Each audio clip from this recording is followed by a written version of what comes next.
Here you go. Here you go.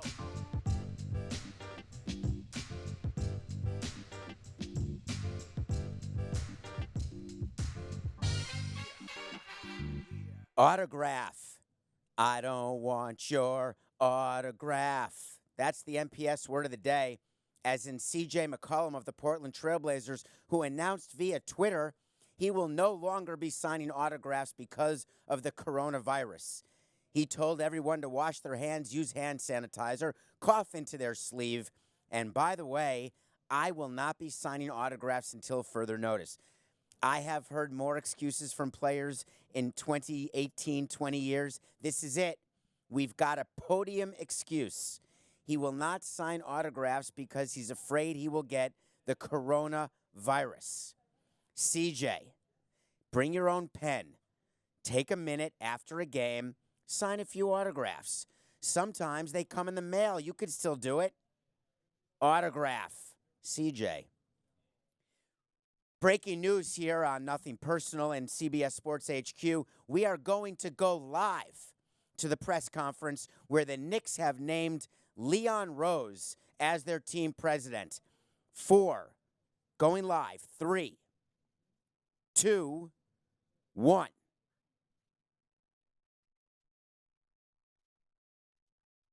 Are you there? Anybody? Leon. No press conference for Leon Rose?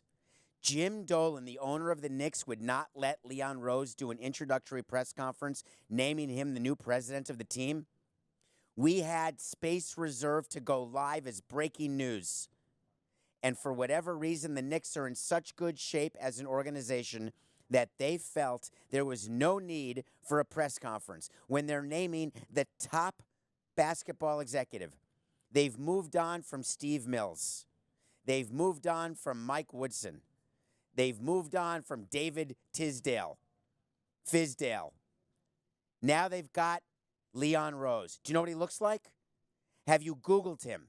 Well, you would know if by chance they'd had a press conference. But instead, Leon Rose did the following for all you Knicks fans out there. If you're listening to Nothing Personal, appreciate it. If you're watching, this is a 2-page letter by Leon Rose to New York Knicks fans introducing himself. It is a 7-paragraph treatise. In the 7 paragraphs, he uses the word I 14 times. I want to take a moment to say how proud I am to oversee this franchise. I want to let you know what to expect. I've had the privilege of shaping players. He was an agent for 25 years, claiming that all of a sudden that means that he knows what it is to put a team together or run any sort of business. In my career as an agent, I experienced the intricacies of the league. No, he didn't. Just ask Brody Van Wagenen whether being an agent automatically gives you the ability to run a baseball or basketball operation. Then he went crazy. And he said, for the remainder of the season, I will work tirelessly behind the scenes. Not after, just for the remainder of this season, he's going to work tirelessly. He keeps going. It's the most bizarre letter I've read in a long time. I ask for your continued patience. I promise you in return that I will be honest and forthright. I can't even look at it anymore. Here's what you do when you become president of the Knicks with a franchise that has not been successful for 2 decades, with an owner who is so involved and so meddlesome that people from the mailroom to the assistant to the traveling secretary up to the head coach find it impossible to succeed with Dolan around. You take it head first. You demand a press conference. You demand to take the mic and you demand to be the public face. You demand to say that this is not about anything other than doing what's right for the Knicks organization. This is about changing what we've done so badly for 20 years. This is about telling you, the Knicks fans, that we've been wrong.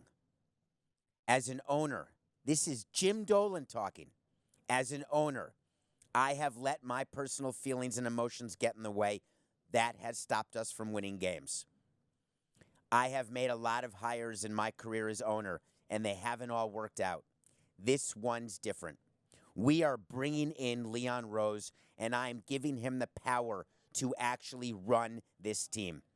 Here he is. I want to introduce him, and then I'm getting off the stage. This is Leon Rose, your new president, the new face of the franchise, the person that you can depend on to finally get an NBA championship back to New York for the first time since 1973.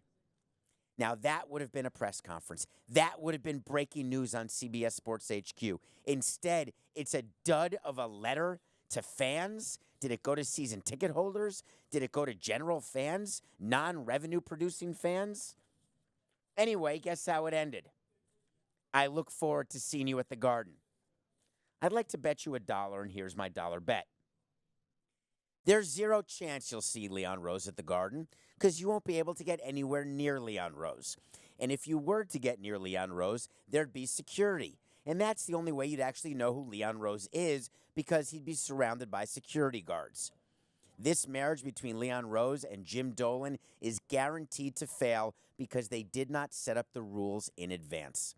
They did not put certain checks and balances in place to make the possibility of this presidential term being different than even that of Phil Jackson or any other presidential term under the power of Jim Dolan. So for all of us Knicks fans out there, I'm sorry to say, it's another 2 decades. Okay. You know what? It's funny. And we would sit around in baseball front offices, and we would think about ways that we could control the news cycle. What can we release when? When should we tweet something? When can we get our players to get behind an initiative? We would actually try to be very coordinated. We'd even try to create viral moments, knowing that you can't. But there's certain videos we would shoot or certain moments that we'd try to manufacture and pretend that they were organic. We'd set something up and say, listen, all right, we're going to film you, player, speaking to this disabled child, and we're going to try to make this a moment. Everything that we try to sort of make as though it would be positive news when we can't sell the product on the field. And for so many years with the Marlins, we were rebuilding or not fully rebuilding. We were just straight out losing. We were trying to figure out why, how to make it better, that we had to trade away some players. So you're always trying for this level of PR. MLB and Central Baseball in New York, they sit around from a much more global standpoint. They're not looking at it on a team-by-team basis. They're talking about the industry. They're monitoring. They have a service where they actually have the clips from every single one of the 30 baseball cities, all the big national writers, all the people on CBS and some of the other network writers who are writing articles about baseball. They monitor it. When PR people think it's important enough, they show it to the head of communication named Pat Courtney. When Pat Courtney thinks it's important enough, he'll show it to Tony Petitti and to Rob Manfred. That's normal, standard operating procedure. But what they're doing behind closed doors when the cameras aren't on, when people aren't looking, is they're sitting around trying to make sure they can plan in advance as best as they can when something negative is going to happen. I grant you, baseball has not done the best of jobs. They seemed ill-prepared when the Astros report came out on sign stealing and the fallout that was going to take place. Before that, they seemed ill-prepared for all the talk about juiced baseballs and about the difference in baseballs. And one thing you can always count on baseball to do when they feel like they have been under a sneak attack, what do? You commission a study. That's always our go-to. We're going to convene the blue ribbon panel. We're going to get 4 economists together, and we're going to talk about the economics of baseball. Then we're going to get Senator George Mitchell, and we're going to have him name some players who did steroids, PEDs, because we're going to basically have to react to everything that's gone on, including congressional intervention. Well, the latest thing is the sign-stealing scandal, and MLB sat around saying, hey, is that it? Do we have to do any other containment as the season begins? Well, there was something that came up last year, and that was the baseball and the number of home runs and the actual scientific design of the Major League Baseball.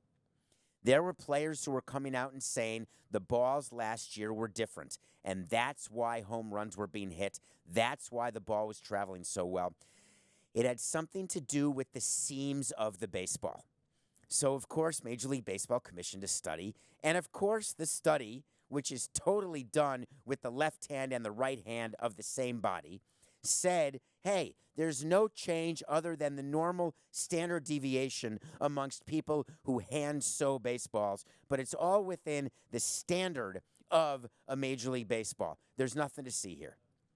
But when you want real information about a baseball, or let's go back, I interrupt this little tiny segment to remind you about Deflategate and to remind you how interesting it was that Tom Brady would be, of course, the go-to guy on how a football feels. When you tell Tom Brady that a football is not inflated to the proper weight, he then has zero credibility telling you, hey, I couldn't really feel the difference. I spoke about this on HQ many times. Tom Brady knows exactly how many pounds are inside the football. Period. No question about it. Just like every baseball pitcher, they know exactly how a hard ball is supposed to feel. They know how the seams feel. They know what the mud is supposed to feel like when you rub mud. These baseball pitchers, that's their brush as an artist. That's their brushstroke is how that ball feels. So if you want to know what's going on with baseballs, what do? You go to a pitcher and you ask a pitcher, how does the ball feel? Well, last year the pitchers came out and said, hey, it feels different. I can't really grip it. Baseball said, no problem. There's no change. Leave it be. They sat in their offices and they said, well, let's hope. Well, yesterday the hope disappeared when Masahiro Tanaka and Zach Eflin both came out and said, guess what? The ball this spring training is back to the way it used to be. The ball is totally different. I was speaking to a pitcher before this show started who was telling me the ball is so different this spring, it's so much easier to get spin on the ball. Spin is based on grip. Grip is based on seams. When the seams are flat, as one pitcher described, it's like holding a cue ball. You try throwing a cue ball and making it spin. Now, when the seams are bigger, you can truly get a grip on it. Therefore, you can go through your motion, and therefore you can get spin. When you can get that spin, and assuming that there are no trash cans around, there is a good chance that that will be hard to hit. So why is baseball upset that pitchers are going public saying the ball's different? Because they made a mistake by not coming out and getting in front of this. Home run numbers are already down in spring training. Is that meaningful? No, not at all. Don't compare the first 2 weeks of spring training games from 2019 to the first 2 weeks of spring training games for 2020. It is so small a sample size as to render it completely irrelevant. It's like saying that 38% of people say they will no longer drink Corona beer because of the coronavirus, and the margin of error in that study is 38%. In other words, it means nothing. Too small a sample size. So what do? You wait for the season to go on. You wait for April numbers. You wait for May numbers. Then you wait for June and the humidity and the temperatures to go up, and that's when balls usually start carrying more. By the end of the season, you will have a full year of data. Once we get through 2020, then we can compare to 2019. Then we can look at the home run numbers, and then we'll be able to know exactly what a difference the ball may have made in 2019. Why couldn't baseball have just come out and done this? Why let it be that we now have a story again off the field when you've got a New York Yankee pitcher who is so popular in Japan, so popular in New York, come out and say, yes, the balls are different. What are we doing as MLB? What are they doing as MLB? I'm going to stop that one day, don't worry. The they will become a we, the we will become an us, and all will be okay again. What do? Very simply, I take the microphone and I say, we have made a change to the baseball. We would like to get the baseball back to the way it was as best as we can. We have told Rawlings and the people who actually make the baseballs, a company that we own, that we want to make sure the seams are exactly the way they were. And to do that, we have worked with the players' union. We have worked with pitchers, and we have gotten to the point where the pitchers feel that everything is exactly as it was. Do you know what happens when you do that, baseball? The story's over. And now by having pitchers come out, by having baseball stay quiet and stick to their narrative that nothing's changed ever, it becomes a story still. What about the Astros? Anybody watch an Astros game this weekend? So I did. We talked a little bit about this earlier, that they were getting booed. So it went up a notch this past weekend, and I want to explain what happened, and I want to explain how we can stop it from happening. During spring training and during the regular season, one of the things that baseball has, not as good as basketball, where people sit courtside and you are literally 4 inches away from a player. In baseball, the front row behind the plate has gotten closer to the plate. Seats next to the dugout, once reserved for teams or owners, are now being sold as season tickets. Seats right above the dugout, while behind a net, are still in close proximity to players as they come off the field and go into the dugout. What this means is that the Houston Astros will be subject to heckling all season long. Heckling. What kind of heckle did we hear this weekend? It was a great one. A man came down right next to the dugout and started yelling into the dugout, "Hey, Jose, you giving back the MVP? Hey, Astros, you giving back the trophy? Hey, Ken Giles, are you giving back your ring?" That's a joke to the news today when Ken Giles said that he would give back his ring. And I went on Twitter at David P. Samson. I said, big deal. Give back your ring? Why don't you give back your playoff share? Why don't you give back all the money you made through arbitration because of your inflated save stats, because your team had a lead so often, because you were stealing signs, even though you're claiming you had no idea what was happening? So what about that sort of heckle? Instead, the heckle was, give back the trophy, give back the MVP. And all of a sudden, the Astros looked up. We don't know whether it was a player, a security guard, a trainer. Somebody in that dugout looked up at this man and said, quote, "As long as you keep paying to see us, as long as you keep paying to see us." That's not how to respond to hecklers. Here's the problem. I was a big heckler in my day with the Knicks. Just ask Jerry Reinsdorf when he first met me. He first met me when I was a little boy as a heckler, sort of like Robin Ficker, if you remember that name. Big-time heckler. Except the way to heckle is do not ever, ever swear. Don't ever be personal. And keep going until they respond. So as a team, we tell our players, when people are heckling you, ignore it. They will go away. Do not respond because that makes them want to heckle more, because they're getting your attention. Do you think it bothered me when Charles Barkley gave me the finger when I was heckling him during the old days with the Knicks? No, I loved it. Do you think it bothered me when players would threaten to leave the bench and come up and fight because I was talking about how overpaid they were, or if they played defense incorrectly, or they didn't know the play that was being called by Red Halsman or Pat Riley? I wanted them to respond. When I went to the other side, when I'm running a team, I don't want players to respond. We would talk to our players. Do not engage. Dusty Baker and the new GM Click and the owner Jim Crane, James Click and Jim Crane, thank you, Matt. Just kidding, he's quiet. Have to get together with the players, explain to them what's going to happen every game, maybe some home games too, but every road game and every spring game, and they've got to learn to be quiet. We had a little trick we would use, that we would write down the things we wanted to say to the heckler. So whenever I would get heckled, let's say, I would write down what I'd love to say, and I wouldn't say it until I was in the privacy of my office or the clubhouse. And then I would tell the story. Did you hear that heckler telling me to give back the MVP or saying how much that trade was terrible? Well, I was going to tell him, hey, wouldn't you want to be in my shoes? Wouldn't it be better if you were the president of a team? Hey, wouldn't you like to have a World Series trophy? Hey, you can talk all you want, but guess what? We're rich. There's a million responses you could have, but none of them should be made public. So for the Astros to survive and thrive this season, while everyone is predicting that they're going to have a tough, bad season because they're going to basically falter under the weight of these hecklers and all of the boo birds, If the Astro brass could just give them the arrows in their quiver, then they will go on to win the pennant and may even win the World Series. When you hear the heckle, keep it down.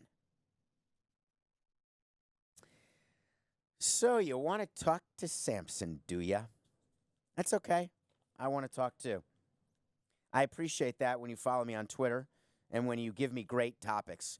There is no shortage. I cannot believe some of the things that you all want to hear about, and I'm happy to talk about all of them. This one was an interesting one, though, because this had to do with business and with baseball. So you want to talk to Samson, of course, is from the movie Half Baked. Just go on Twitter, DM me, say it so you want to talk to Samson, at David P. Samson, and I'll talk about it. I'll try to answer your DM as well. Here was the question. With so many players coming out against Astros players and the lack of punishment the Astro players received, what is the likelihood of player discipline being included in the next CBA? How would this work? And can you compare it to PEDs and the players who spoke out against that and then the resulting increased punishment? Well, that's two questions. So I'm going to get it to you very, very separately. One, with so many players coming out against the players, what is the likelihood of player discipline being included in the next CBA? Here's how it works. The owners want to hear from the players. They want to hear when the players have an emotional investment in a bargaining topic that the owners know that they care about way more than the players do or should. The owners want to get punishment of players, suspensions of players, because when a player's suspended, guess what?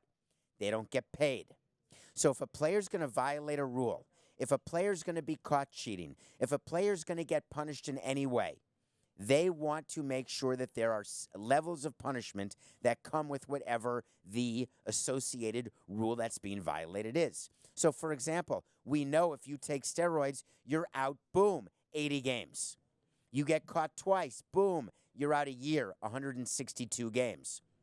The penalties did not start as that because the union would not agree to bigger penalties for players who got caught with steroids. But then players spoke up. Players like Justin Verlander spoke up and said, we don't want anyone doing steroids. If you do steroids, you're a cheater, and we want to know who the players are who are doing it. We want to name them, and we want to suspend them. All of a sudden, the union then agreed to the larger suspensions.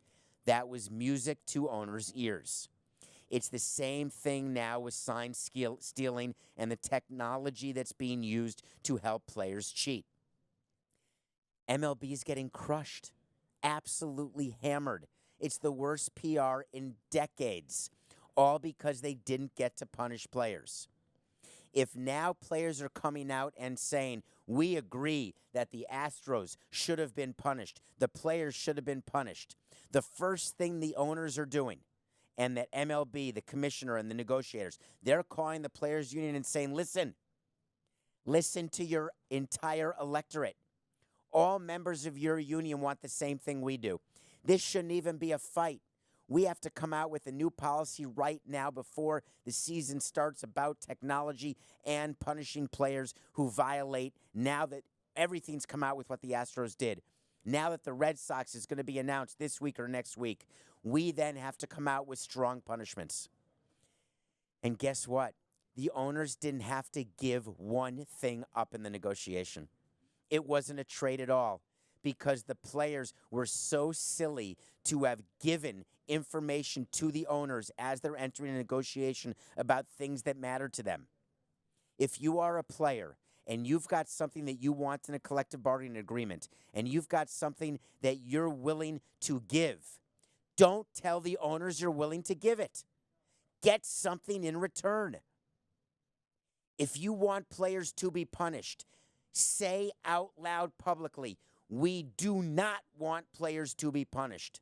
We disagree that anyone in our union should ever be punished for coming forward and doing something that they did not know was against the rules. Even if you don't believe it, that's what you say.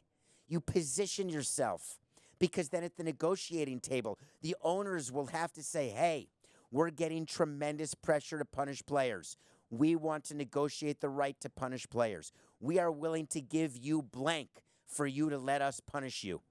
And you say, no, we're against it, give us more. Instead, the owners say, we want to punish players, and you want to punish them too, so let's just get something announced. It's another example of players being outsmarted, and I don't blame them. Do you think owners can play baseball on the field? Do you think owners can hit fastballs or recognize breaking balls, cans or no cans?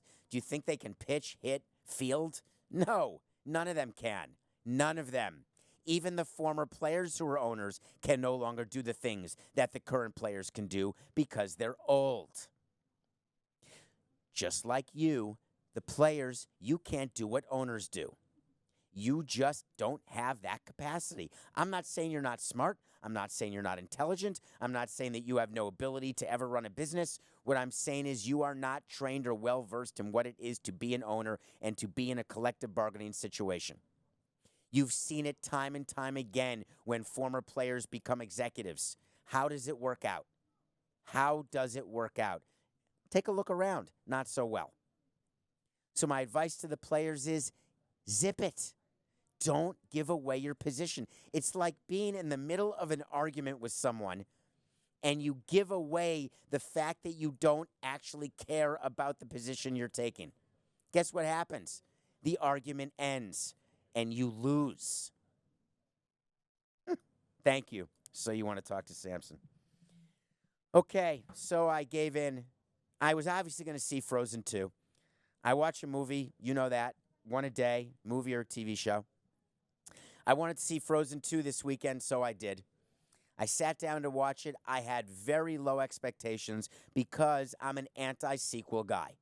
Other than Godfather 2, there are very few sequels that are either better than the original or even worth watching at all. Now, I love the Mission Impossibles. There are series, Harry Potter, Lord of the Rings. A series is not a sequel, just to make sure we're clear on that.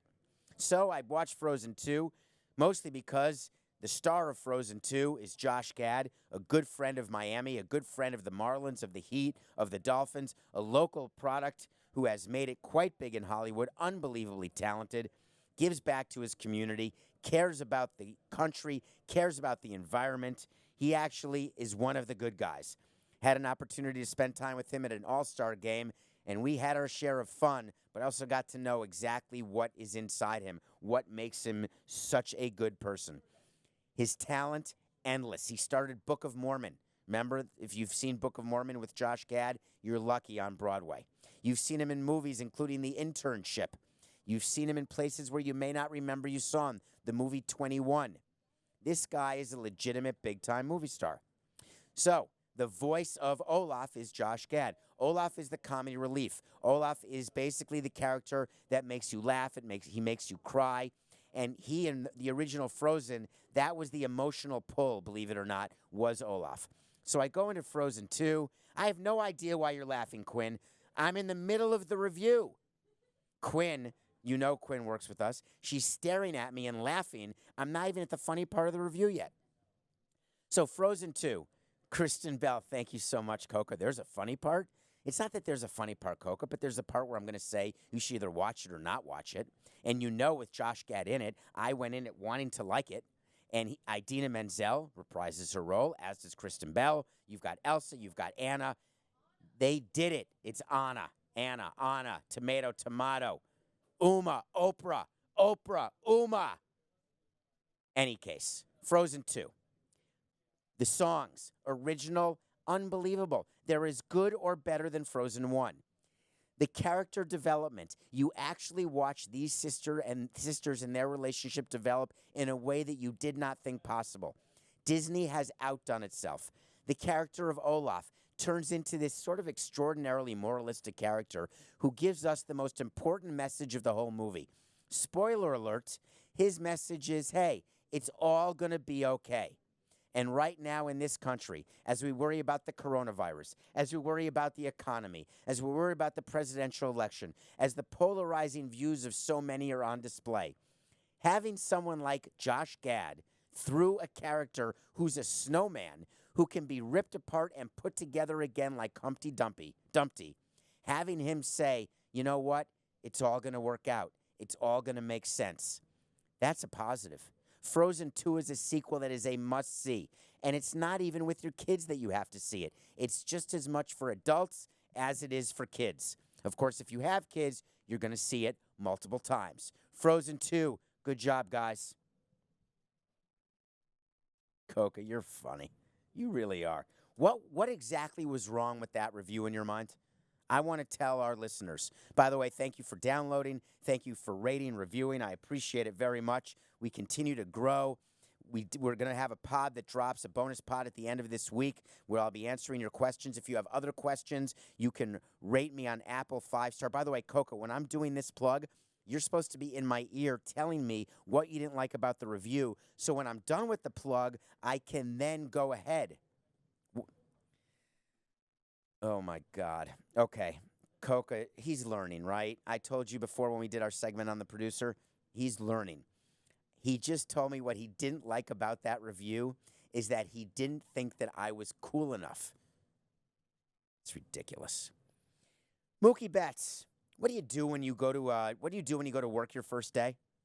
First day in a new office, surrounded by new people. What's the first thing you do? Anybody? Anybody. Nothing. You put your head down, you do your job.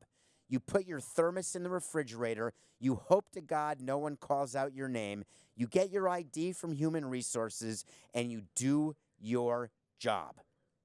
You're not leading any team meetings.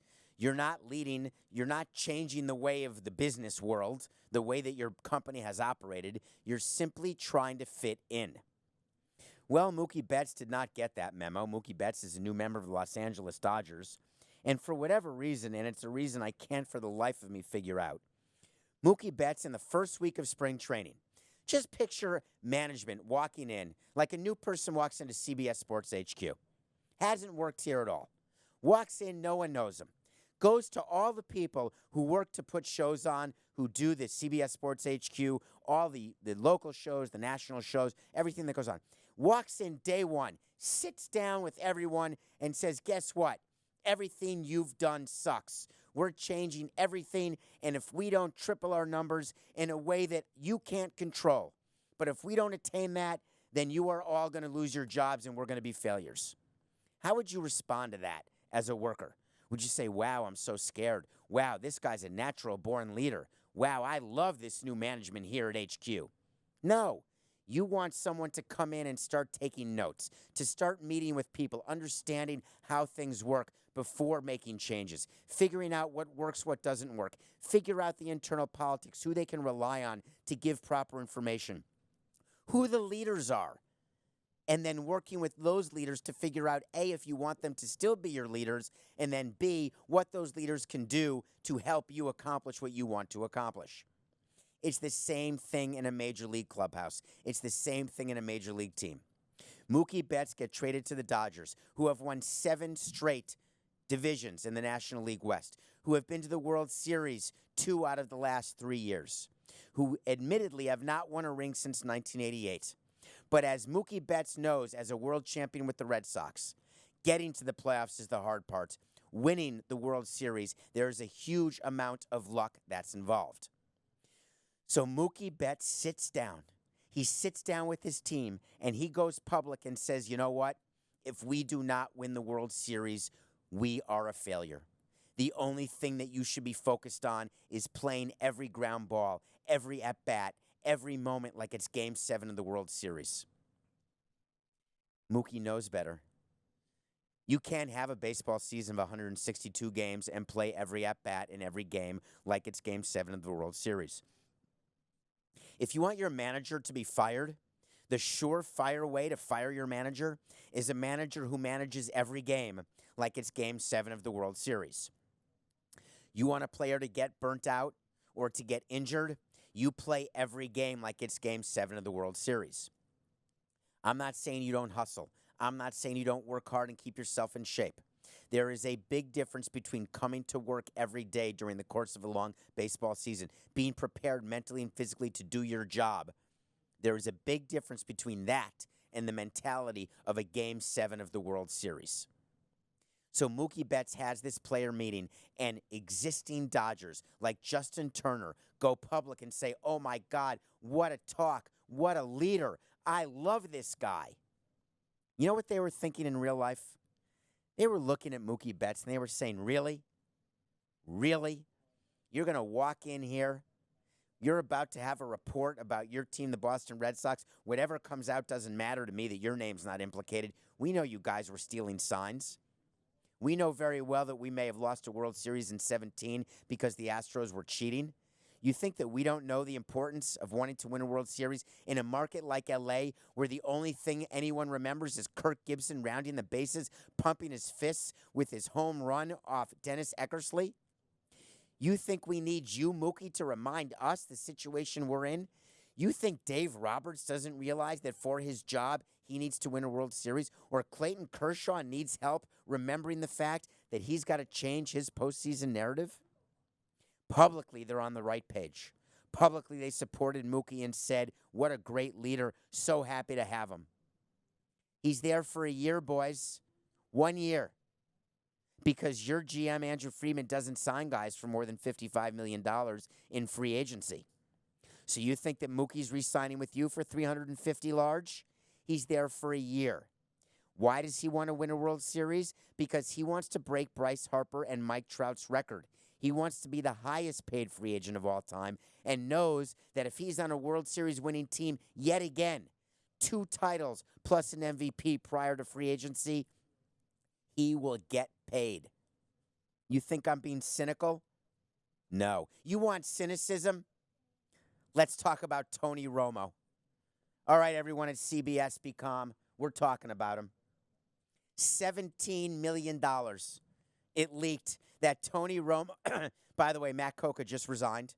He wants to say he's putting up a lower, if you're watching this on YouTube or on HQ, what you're going to see on the bottom of the screen is the views expressed in this segment have nothing to do with the producers or the network of this show.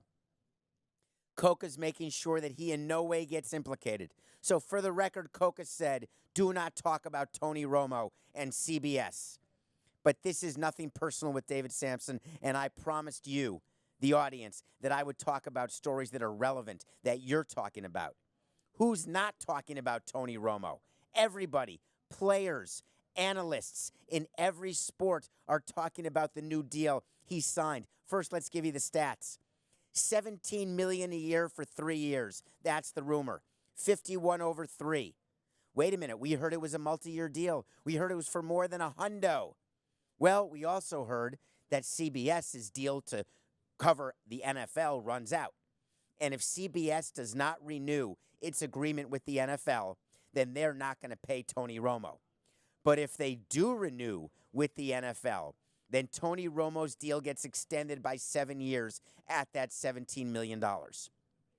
That is a very creative way for both Tony and for CBS. People are losing their minds. Was Tony Romo overpaid? Players are coming out. Odell Beckham Jr., that malcontent, came out and said, hey, maybe I should stop playing and be an announcer. Hey, Odell, go ahead. Try it. Let's see exactly what you'd get paid as an announcer. I'd stick to football. Do I tune into CBS because of Tony Romo? Not a chance. Does anyone tune into CBS because of Tony Romo? No. What they do is they tune in because of the product, NFL. And then what Tony Romo does is complements it. He is a perfect, maybe the best analyst there is. If the Super Bowl were on a different channel and Tony Romo were not the analyst, would you not watch the Super Bowl?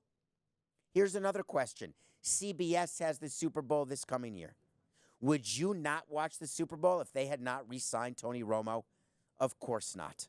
Of course you'd still watch it. But are you going to enjoy it more because Tony Romo is good at his job? Are you going to enjoy it more that you don't have to listen to that guy at ESPN named Booger McFarland, you can't even listen to him. He's so bad. So what do? Do I not watch Monday Night Football? Of course I'm still going to watch it, but the volume's going to be off. I'm going to turn it on for the commercials, though. Don't worry, advertisers. There's something in this world called supply and demand. So for all the people out there saying that he is overpaid by getting $17 million a year, that's where you're wrong. When CBS is willing to spend over $1 billion on a product, let me give you the equivalent. If I'm paying Shaquille O'Neal $30 million a year and he can't shoot free throws, but I'm not willing to spend $30,000 on a free throw shooting guru to come help him shoot free throws, doesn't that just make me a prized fool? Doesn't it make me bad at my job? CBS has paid so much money for the rights to the NFL, they want the best. Tony Romo became a free agent at the perfect time. What do you need to get paid the most money you can? For all of you people out there looking to get paid, leverage.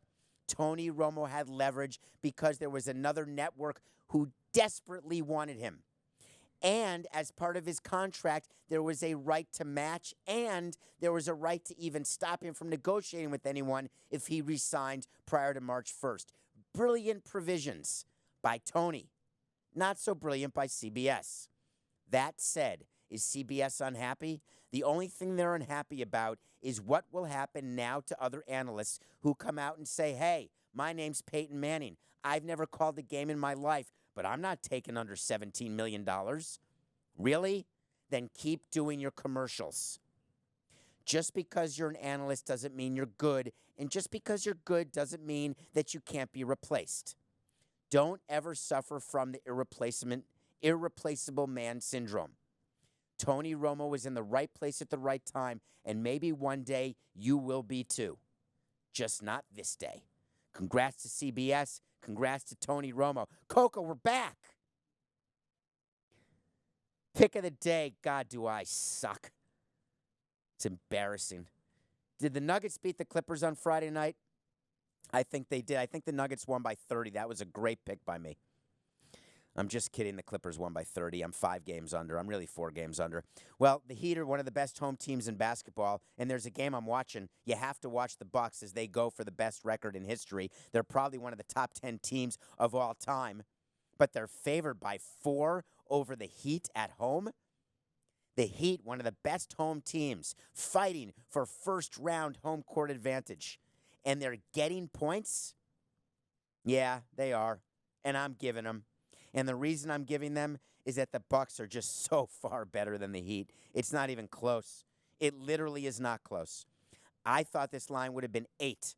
So what I'd like to do, Coca, can we count this as a triple win? So I go from 16-21 instead of basically 17-21 if I win by giving 4. If I give 12, do I get to count that as 3 wins?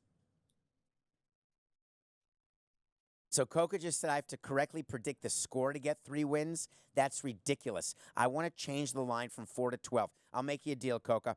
I'll change the line from 4 to 8 in order to get 2 wins. So I'm saying Bucks -4 is for a win. Bucks -8 is for 2 wins. And a final score of 103-89 is how I get 3 wins. 103-89 Bucks for 3. If I lose everything, I just go to 16-22-1. Pick of the day, Bucks over the Heat. It's our show, Coca. It's our rules. Okay, wait to see Aaron Judge. Anyone's fingers crossed? Any Yankee fans out there? You have no more appendages left to cross. You crossed your fingers when Severino got hurt, and then he had Tommy John, so those fingers are stuck in the cross position. You crossed your toes when Hicks thought he may have to have Tommy John. He had it. Toes are crossed. All of a sudden, Paxton's hurt. He had some back issues. So you crossed your other set of fingers. Those are still crossed. And you're doing great thinking I still have my 2 pinkies that I can use to eat. And then Stanton goes down. You've got nothing left to cross. And now we hear that Judge, he still has not had an at-bat at an A game. An A game is a big league spring training game. They're saying his MRI was clean. They're saying they're going to give updates throughout the week. The only update you should care about as a fan, because we'll mislead you all the time when we give you what the status of a player is, we'll say it's not as bad as it is all the time. What you need to focus on, when does he get at-bats at a major league game? Not in the backfields, not against a B team, for an A game, a regular spring training game. He needs to be back in the lineup. Then, when does he play back-to-back? That's when you will know. Wait to see. Aaron Judge will come back sooner than Giancarlo Stanton. That's the only way to see, I can promise. I think they're both going to miss some regular season games, but Judge is going to miss fewer. So for all you season ticket holders in New York who are upset about not being able to see any of these A-list stars and seeing the B team, don't ever ask for a refund, because you know exactly what the Yankee team owners will say to you. Hey, man, thanks for buying the tickets, but this is business. It's nothing personal.